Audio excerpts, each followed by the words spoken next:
తీసుకొచ్చి పూర్వ వైభవం తీసుకొచ్చి ప్రజలు సంతోషంగా ఉండే విధంగా ప్రయత్నాలు చేస్తూ ఉన్నాం. మరోవైపు కాలుష్యానుసరంగా తయారంటే మూసి పునరుజ్జీవం కోసం ముఖ్యమంత్రి రేవంత్ రెడ్డి గారు నడుం బిగించినారు. 55 కిలోమీటర్ల మూసీ రివర్ ఫ్రంట్ ట్రాన్స్ఫర్మేషన్ ప్రాజెక్ట్ని మా ప్రభుత్వం చేపట్టింది. ఉస్మాన్ సాగర్, హిమాయత్ సాగర్ జంట జలాశయాల నుంచి గాంధీ సరోవర్ వరకు ఫేజ్ 1 ప్రాజెక్టు త్వరలో ప్రారంభమవుతా ఉంది. మూసీ ప్రాజెక్టులో భాగంగా గోదావరి ఫేజ్ 2, ఫేజ్ 3 ప్రాజెక్టులను పనులు వేగంగా జరుగుతూ ఉన్నాయి. గోదావరి నీటిని ఉస్మాన్ సాగర్, హిమాయత్ సాగర్కు అనుసంధానం చేసి 2.5 టీఎంసీ నీటిని మూసీ పునర్జీవన ప్రాజెక్టుకు అందిస్తాం అధ్యక్ష. మూసీ విషయంలో కూడా చాలా రాద్ధాంతం చేశారు.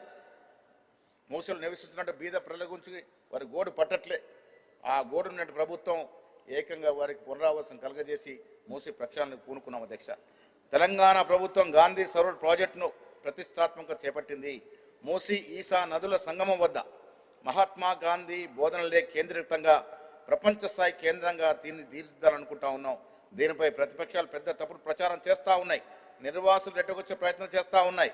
ముఖ్యమంత్రి చాలా స్పష్టంగా ప్రకటించారు, మూసీ బాధితుల్ని అన్ని విధాలుగా ఆదుకొని తీరుతాం అధ్యక్ష. ఎవరికి కూడా అన్యాయం జరగకుండా తగు చర్యలు తీసుకుంటా ఉన్నాం.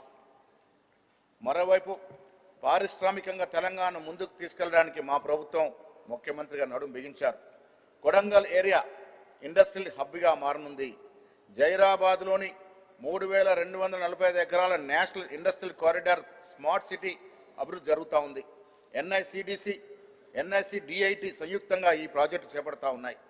జహీరాబాద్లోని నిమ్స్ అవసరమైనటువంటి మిగిలినటువంటి భూమి సేకరణ ప్రక్రియ కొనసాగుతూ ఉంది. రాష్ట్రంలో మిగిలిన ప్రాంతాల్లో కూడా పరిశ్రమలు తీసుకురావడానికి ప్రయత్నాలు జరుగుతూ ఉన్నాయి అధ్యక్ష. గత ప్రభుత్వంలో హయాంలో మూతపడినటువంటి పరిశ్రమలు తెరిపించడానికి కూడా ముఖ్యమంత్రి గారు చొర చూపుతూ ఉన్నారు అధ్యక్ష. మా ప్రభుత్వం తెలంగాణలో మౌలిక సదుపాయాల కల్పనకు నడుం బిగించింది. రోడ్లు, రైలు మార్గాలను విస్తృతంగా ఏర్పాటు చేయడానికి ప్రయత్నాలు జరుగుతూ ఉన్నాయి. కేంద్ర ప్రభుత్వ సహకారంతో హైదరాబాద్ నుండి ఫ్యూచర్ సిటీ అమరావతి మీదుగా బందర్ పోర్టు వరకు గ్రీన్ఫీల్డ్ హైదరాబాద్ అమరావతి ఎక్స్ప్రెస్ నిర్మించాలని ప్రభుత్వం సంకల్పించింది. మా ప్రభుత్వం హైదరాబాద్ నుండి బెంగళూరు, చెన్నై, పూణేలకు 3 హైస్పీడ్ బుల్లెట్ రైలు ప్రకటించింది అధ్యక్ష. శంషాబాద్ నుంచి బుల్లెట్ రైలు కేంద్రంగా అభివృద్ధి చేస్తామని ఇప్పటికే ప్రకటించినాము అధ్యక్ష. వరంగల్, ఆదిలాబాద్ ప్రజల యొక్క చాలా కాలంగా విమానాశ్రయాల కోసం ఎదురు చూస్తూ ఉన్నారు. గత ప్రభుత్వం నిర్లక్ష్యంగా అధ్యక్ష గత ప్రభుత్వం నిర్లక్ష్యం కారణంగా వరంగల్లో కానీ ఆదిలాబాద్లో కానీ విమానాశ్రయాలు అవసరం ఉన్నప్పటికీ కూడా ఏమీ పట్టించుకున్న పాపన పోలే అధ్యక్ష. ఇప్పుడు కేంద్రంతో నిరంతరం స్వప్నం జరిపి ఎయిర్పోర్ట్లో కొలికి తీసుకొచ్చినాం అధ్యక్ష. వరంగల్లో భూసేకరణ కూడా జరిగింది. భూమిని కేంద్ర ప్రభుత్వానికి విమాన శాఖకి అప్పచెప్పడం జరిగింది. ఆదిలాబాద్లో కూడా త్వరలో భూసేకరణ జరగబోతుంది అధ్యక్ష. 2 విమానాశ్రయాలు అదనంగా హైదరాబాద్తో పాటు 2 అదనంగా విమానాశ్రయాలు తెలంగాణలో రాబోతా ఉన్నాయి. మా ప్రభుత్వం ఐటీ ఎగుమతుల్లో దూసుకుపోతుంది అధ్యక్ష.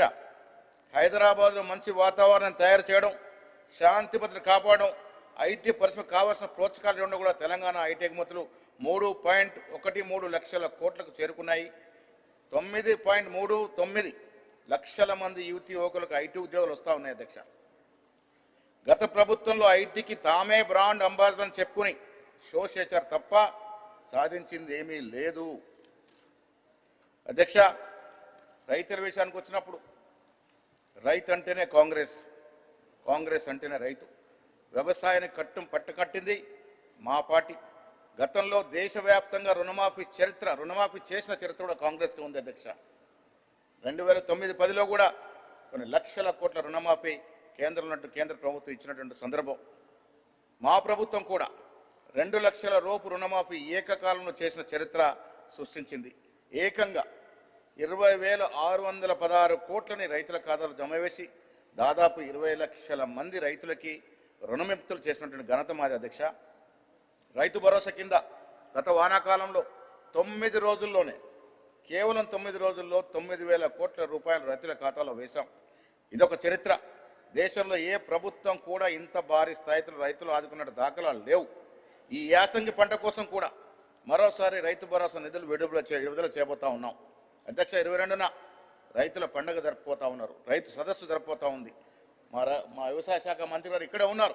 ముఖ్యమంత్రి గారు పాల్గొనే ఈ సమావేశంలోనే దాదాపు 60 లక్షల రైతులకి రుణమాఫీ రైతు భరోసా ఇవ్వబోతా ఉన్నాం అధ్యక్ష. గత ప్రభుత్వం ఉన్న వారు వరి వేసుకుంటే ఊరే అన్నారు. అలాంటిది మా ప్రభుత్వం మాత్రం వరి వేసుకున్న రైతులకి క్వింటాల్కి 500 రూపాయల బోనస్ ఇచ్చి రైతుల్ని ప్రోత్సహించి రైతులే కాకుండా కౌలు రైతులకు కూడా గణనీయంగా లబ్ధి పొందే విధంగా ప్రయత్నాలు చేశాం. ప్రభుత్వం 71.86 లక్షల మెట్రిక్ టన్నుల వరి ధాన్యాన్ని సేకరించింది. ఇందులో 39.8 లక్షల మెట్రిక్ టన్నుల ధాన్యం సన్నబియ్యం అధ్యక్ష. దేశంలో ఇప్పటివరకు జరిగినట్టు ప్రొక్యూర్మెంట్ కానీ పండిన పంట కానీ యావత్ దేశంలో తెలంగాణలో చరిత్ర అధ్యక్ష. అంత పెద్ద ఎత్తున తెలంగాణలో సాధ్యమైంది. గత ప్రభుత్వ ధరణి పేరుతో రైతులకు ఏ రకంగా అన్యాయం చేసిందో చూసాం. అనేక మంది రైతులు చిన్న చిత్కర ఎకరా హాఫ్ ఎకరా పావు ఎకరా ఉన్నటువంటి రైతులు మోసపోయి ఆత్మహత్యలు చేసుకున్నటువంటి పరిస్థితి.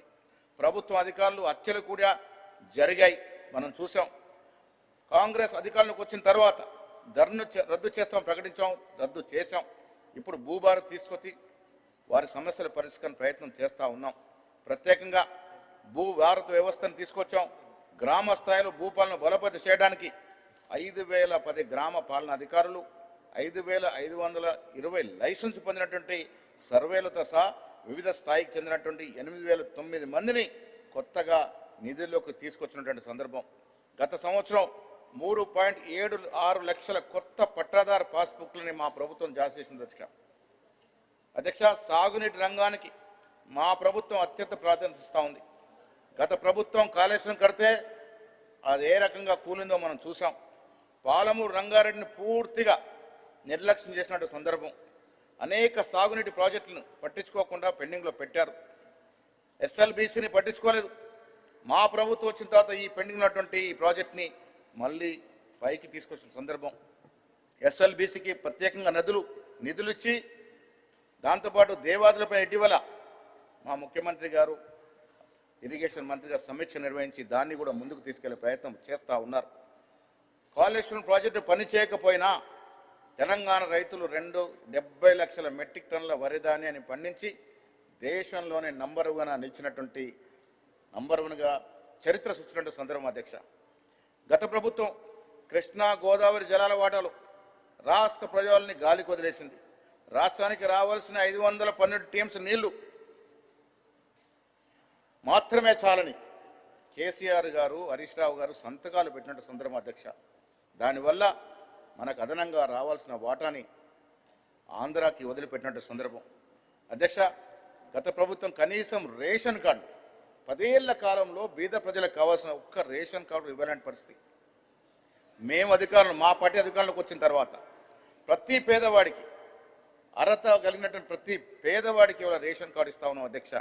తద్వారా ఇప్పటికే రాష్ట్ర వ్యాప్తంగా 15.12 లక్షల కొత్త రేషన్ కార్డులు జారీ చేశాం. అంటే దాదాపుగా రాష్ట్రంలో 1,05,00,000 మందికి రేషన్ కార్డులు అందజేయడం జరిగింది. 3.38 కోట్ల మంది ఈ పథకాన్ని రుచిగా ఆస్వాదిస్తూ ఉన్నారు. ఈ పథకంలో భాగంగానే ఇవాళ సన్నబియ్యం అంతా ఉన్నాయి. దేశ చరిత్రలో ఎక్కడ లేని విధంగా నాణ్యమైనటువంటి సన్నబియ్యాన్ని రాష్ట్ర ప్రభుత్వం కాంగ్రెస్ ప్రభుత్వం ఇవాళ ప్రజలకు ఇస్తూ ఉంది అధ్యక్ష. తెలంగాణ ఏర్పడిన తర్వాత పేదలకి ప్రభుత్వ ఇల్లు ఒక్కటి కూడా నోచుకోలే. గత ప్రభుత్వం డబుల్ బెడ్రూమ్ ఇళ్లతో ఎన్ని ప్రసంగాలు చేశారో ఆనాటి నాయకులు, ఎంతమంది ఆశల పల్లకిలో ఊహించినారో మనం చూసాం. ఎక్కడ కూడా పేదవానికి డబుల్ బెడ్రూమ్ ఇచ్చిన